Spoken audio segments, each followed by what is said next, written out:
Hello and welcome to Make It Conscious. This is Max and I help people affected by cults and codependency to break free, clear up confusion, gain insight, and integrate the experience in order to move on with freedom. Now, today I'd like to just give you a broad overview to what Make It Conscious is really about, offering a little bit of my own story here. And if you're at the stage where you are in perhaps a cult or a high control situation of some kind, that you're curious to what kind of help there might be out there.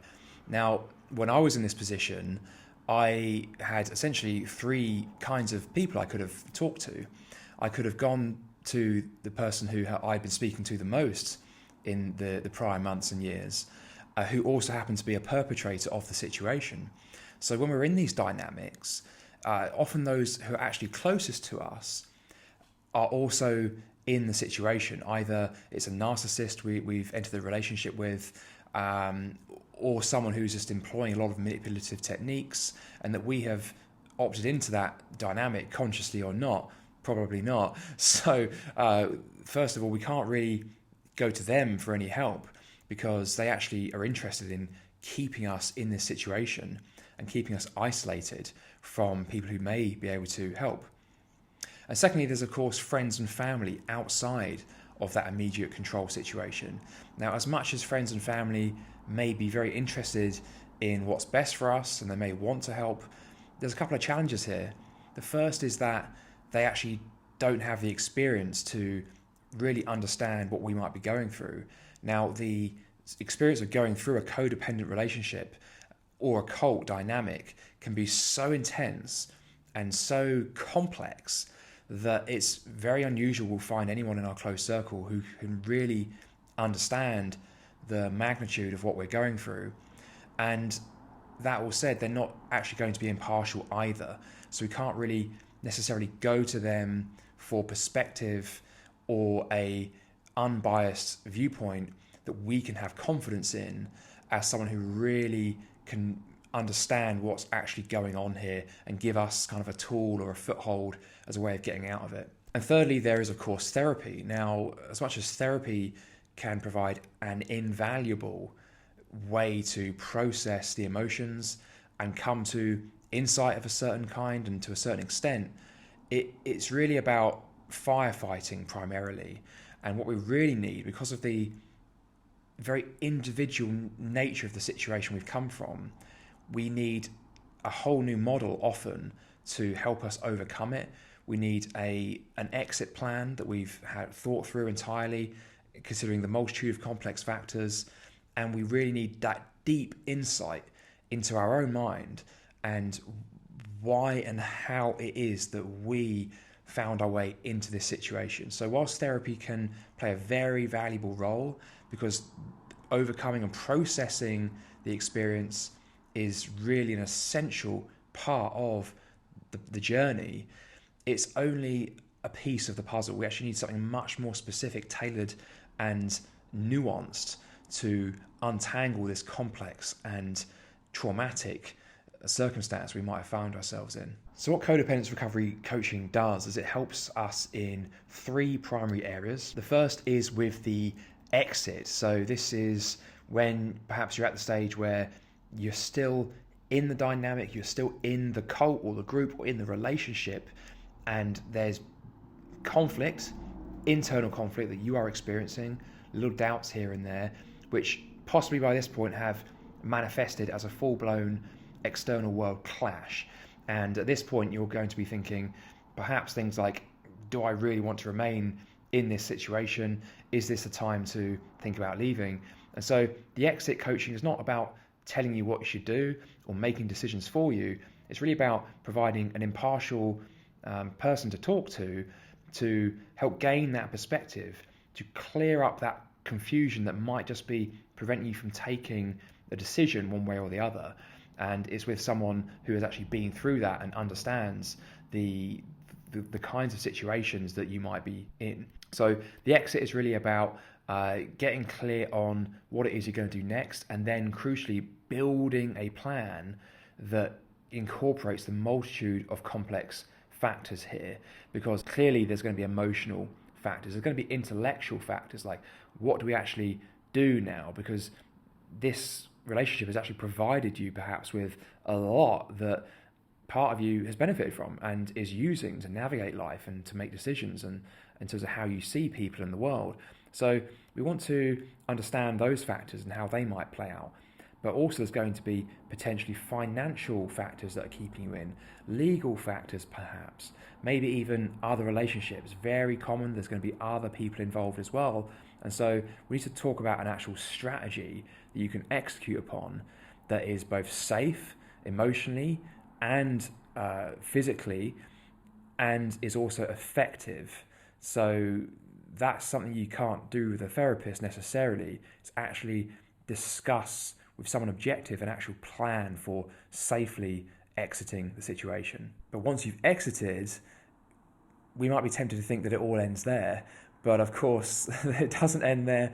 There's all the ripple effects in our own mind of the emotional trauma that we've experienced, and not least the confusion, because now we've actually left this situation that was giving us our model, most likely. So it's our way of navigating. We've built our lives around the situation and this relationship and this dynamic, and now it's gone. What do we do now? So we've really got to clear up that confusion, come to see it really clearly, and process the emotions that are locking us into that mode of operating and thinking.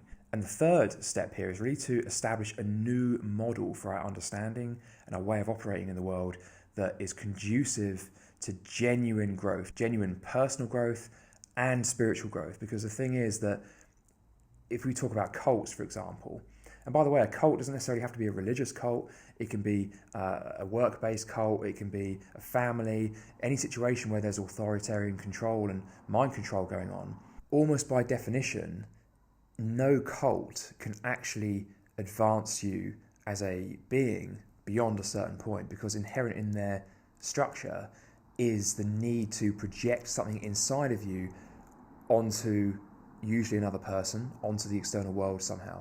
So you're taking your inner sage, your inner Christ, your inner leader, your inner father perhaps, or your inner mother, and you are projecting it out onto an individual out there in the world who claims to have all your best interests at heart and probably thinks that they do, but because they have been arrested at a certain stage and they don't understand the unconscious, they believe that actually what's good for you is to follow them and to give them what they want, which is narcissistic supply, because that regulates their unresolved emotions. So there's a lot of work to do here in establishing a new model and actually integrating beyond what we thought was previously possible by making the unconscious conscious. And so those are the three ways in which a cult and codependence recovery coach can help you to firmly and sustainably move on from codependent dynamics.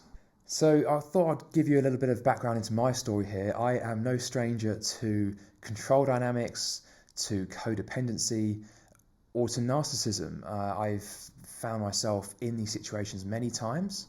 I've had to do a lot of work as to why this is. Like, what is it about me that is getting me into these situations? And maybe that's a chat for another time.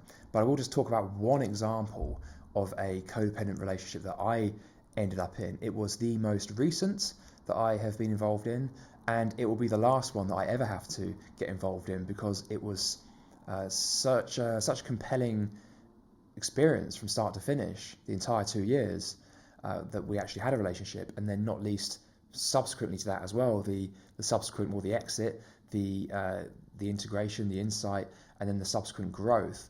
So there's been a lot of work done here, but now I can firmly know that I will not have to do that again, because I've integrated what I needed to integrate. And so this particular relationship was with a spiritual teacher. I've had other codependent relationships with people in business, romantic partners, and also friends who I was running events with about 15 years ago. So there's quite a lot of things I could talk about, but this particular instance was very intense, because we're talking about spiritual matters here, which is the most deep-reaching aspect of ourselves, which when we actually end up projecting onto other people and the world, and we end up having to withdraw that projection because the reality hasn't matched the ideal. That can be very, very difficult. It's probably the most difficult thing a human might have to go through, actually. Like, most of us have fallen in love at some point. That's one kind of projection. But I can tell you that pales in comparison to this kind of spiritual projection, because we're talking about the self here with a capital S. We're talking about the inner hero and the inner Christ. So these are some very, very powerful archetypes that we project in a spiritual context. So just to give you a sort of potted history of what happened here, I really break it down into 5 stages, which is really the 5 stages that a person will go through a codependent dynamic. So the first would be the initial attraction, and this is almost entirely unconscious. There is something in us that attracts us to another person or to this setting. Now, in my case, I came to discover that I had leadership in what's known as my shadow. So this is the unconscious, repressed parts of myself. And this is partly to do with my inborn personality. This is also to do with my upbringing. But I had leadership in my shadow. So I've been, throughout my life, putting myself near to leadership positions, getting into leadership positions, but sort of not sort of stepping into them completely and getting someone else to be the face of it whilst I work behind the scenes to, do the thinking. So this has happened multiple times. And that is one thing that really attracted me to this particular person. And the other one was that I was simply trying to make spiritual sense of the world. I was trying to understand what I was experiencing. And this seemed like a very kind and innocent guy that could help me with that. He's an American guy who moved to Thailand and became a Buddhist teacher. So, he's running a very innocent looking sort of little meditation group in Chiang Mai in northern Thailand.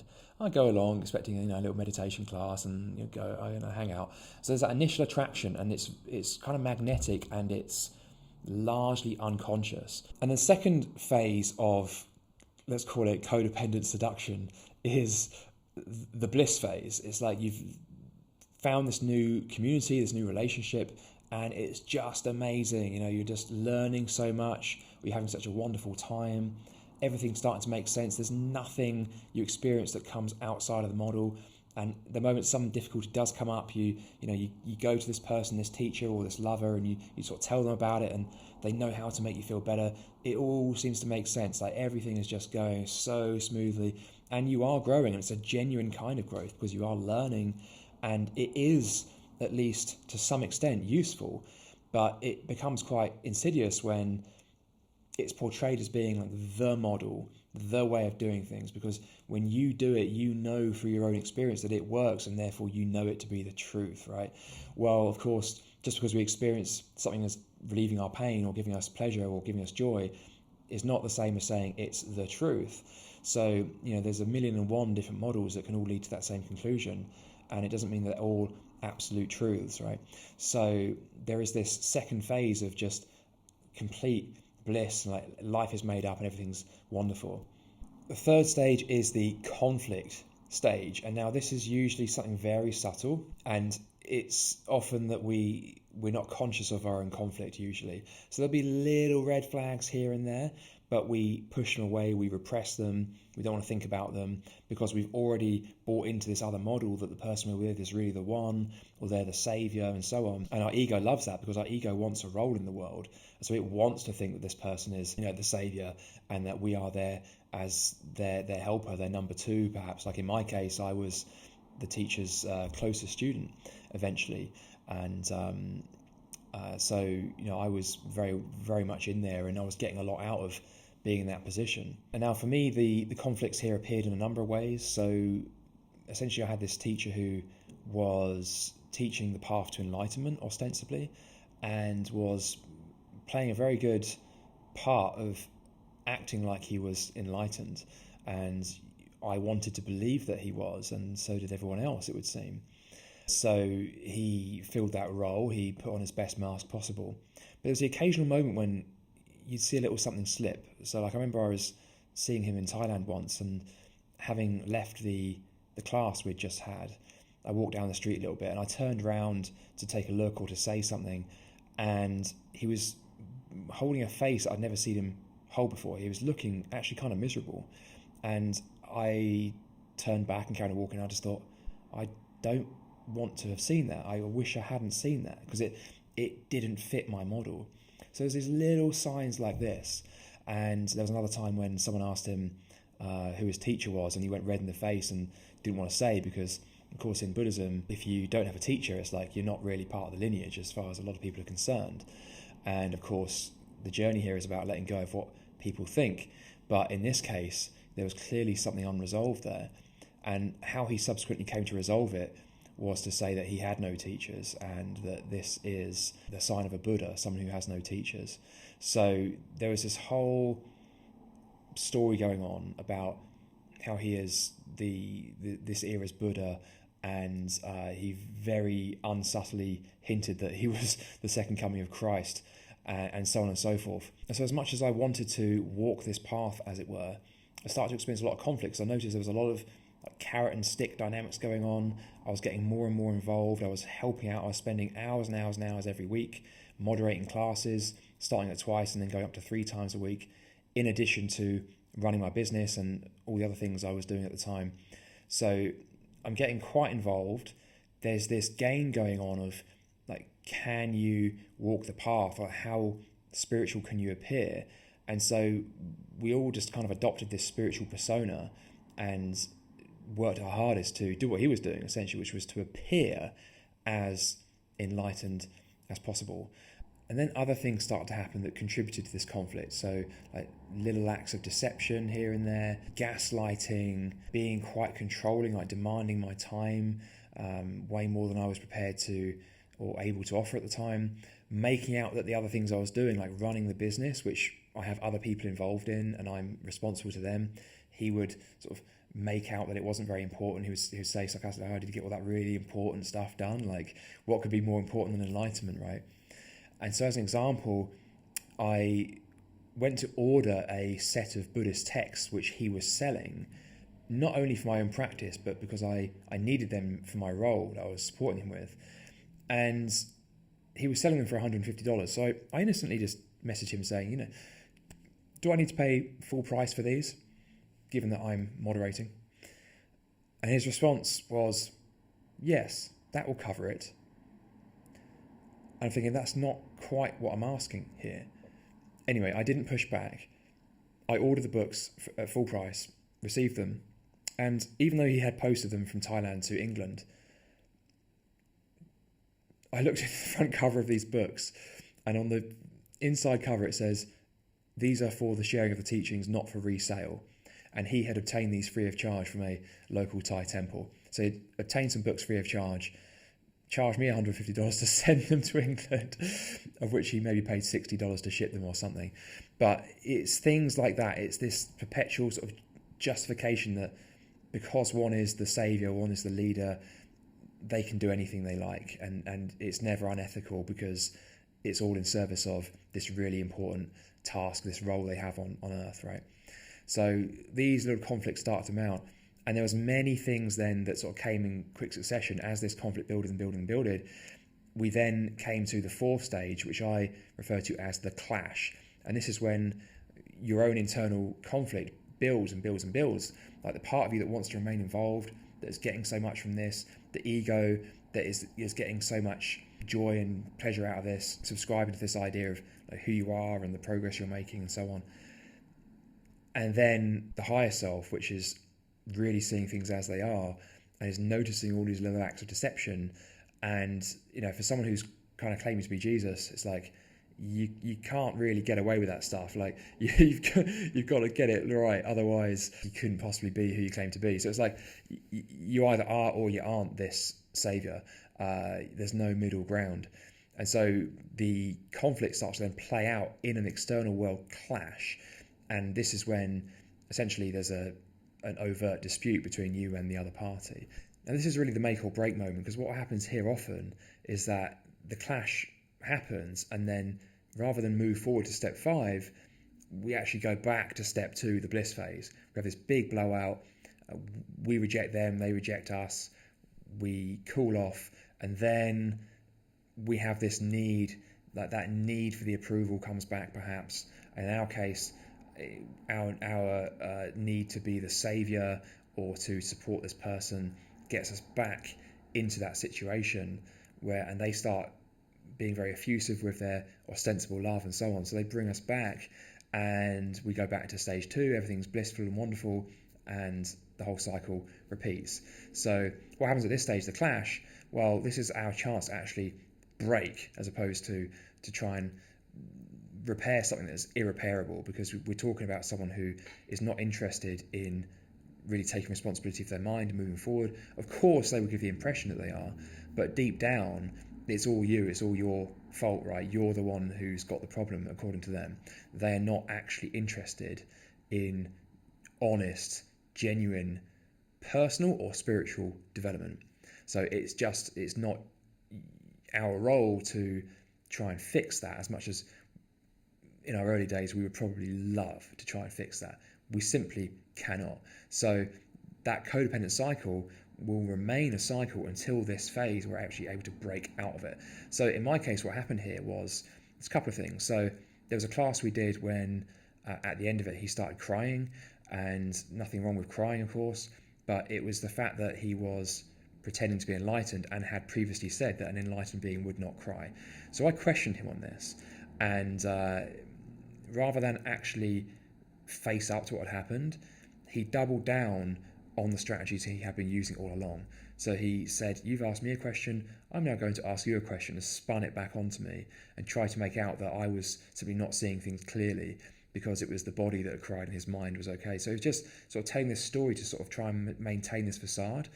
And at that point, the caricature was kind of becoming obvious. It was like all the stuff I'd seen before now just appeared as some like great cartoon. It was just all so preposterous, and yet at the time it was kind of anything but. Like, I was well brought into it because my unconscious mind was leading me in that direction. So that was one major thing that happened. Another thing was that in the very same books that I mentioned earlier, he was then interpreting them live in class, and I realized that he was completely misinterpreting these texts, and he was coming at them through the lens of like him and his role, and seeing it in a way that only supported that, and he wasn't seeing things that didn't support that. So another example of that is that he would sort of subtly leave breadcrumbs and little clues that, when pieced together, basically said that if you don't attain the first stage of enlightenment, then you will be reborn as an animal. And yet the Buddhist texts themselves are full of examples of people who did not attain that stage and yet were reborn as humans, like absolutely full of examples. So that's actually a contradiction. And the other thing is that the criteria for actually attaining that stage is something that he will bestow to you. So very much about drawing one's personal sovereignty and power out of them, and trying to get the victim really to project all of that onto the teacher, the savior. So very, very sinister stuff, predominantly unconscious and born out of a part of their mind that's arrested at a very young stage of development and needs this constant supply and this group around them to make them feel loved, because they didn't get it when they were children, basically. So this is the make or break phase. This is the clash, and this is a difficult phase, but it's quite important at this point. If this is where we're at, and perhaps you're at that stage right now, and that's what's prompted you to check out this channel, this is the time really to start getting involved with the exit strategy, the clearing up of the confusion, gaining insight, and also then making a start on the integration and building a new model. But we must remember now we're moving into stage 5, which is the recovery, and this is actually the longest stage because the other 4 stages are happening during the relationship, and then the 5th stage is all the stuff that happens afterwards. And in some sense, that what happens afterwards carries on, but there will come a point when, no matter how deeply you're suffering, I mean, perhaps you are suffering deeply right now, no matter how confused you are, no matter how bad things are, it is impermanent. And so there will be a stage rather, when you feel like you've recovered from this situation. But this is actually a very valuable opportunity as well. Even though we might feel like this is just pure pain, we can actually use this highly individual and unique experience that we've gone through as an unparalleled growth opportunity. Because the intensity of the experience is actually commensurate with the amount of growth and the amount of value we can then go and offer to others as a result of that experience. This leads nicely onto the next thing I'd like to talk to you about, which is 3 limiting beliefs that keep people in cults and codependent dynamics. And the first of those is the notion that leaving this group or this relationship would be a backstep. So it might be a spiritual backstep, for example. So if part of your mind is bought into the idea that this group has really got it going, like they're really going to save the world, then there's going to be a lot of perhaps emotional only. In other words, you might intellectually realize that that is completely untrue, but on an unconscious level and on an emotional level, there'll be a lot of processing to do, and to go there hurts. So there's going to be resistance to actually leaving because there's a fear that it's actually a spiritual backstep. And the great irony here is that it's actually the ego that wants to be seen as spiritually advanced and to be growing and so on. And so the very thing that actually keeps us in these groups is actually the ego, and it's actually the thing that's holding us back from genuine spiritual growth. So the reality is actually the reverse. It's often the way with the ego and spirituality and growth, because the ego wants anything to hold on to. It wants a reason to stay where it is and to not have to grow and not to actually have to become into the true self. So the ego is actually the one keeping us trapped here through this fear. The reality is that leaving is a spiritual step forward, although it may not feel like it at the time. But you look back a year or two later, or maybe 5 years later, however long it takes, and you'll realize that actually there was no other option. Like, there was no way you were staying in that dynamic, and that the only option for genuine spiritual growth and consciousness development was to leave. So it's a necessary step we had to go through. So that was limiting belief number 1. Limiting belief number 2 is that, well, but the group gives me so much great stuff. It gives me such joy, such peace. I get so much from this group. Well, that may be true in a sense. It may be certainly how it appears.